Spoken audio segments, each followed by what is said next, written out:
serikali ya Rais Samia Suluhu Hassan imechukua hatua za kurejesha utangamano katika nchi yetu, ambao sasa nchi yetu ni shwari na kila mtu anafuata utawala wa sheria. Lakini ni dhamira ya Rais Samia Suluhu Hassan kuhakikisha kwamba tunaanzisha mazungumzo ya maridhiano ili kuhakikisha hata hao wachache wanapata nafasi ya kusikilizwa ili kuwa na taifa lenye amani na umoja na kuendelea kuwa mfano wa utulivu katika Afrika na dunia.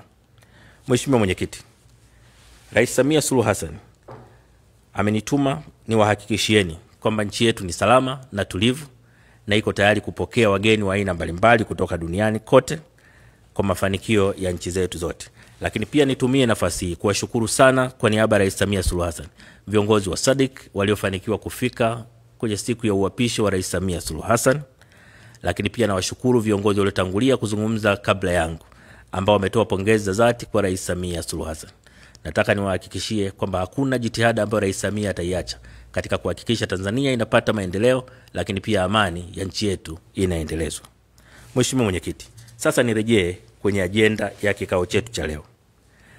Kwanza nitumie nafasi hii kuishukuru sana Madagascar kwa kazi nzuri ambayo imefanya kwa miezi miwili iliyopita, lakini vile vile kwa uamuzi wake wa kuachia wenyekiti kwa kutambua kwamba katika mazingira waliopo sasa wanaweza wasitoe uongozi makini. Kwa wameona watoe nafasi kwa watu wengine. Tunawashukuru sana kwa uamuzi huu wa busara.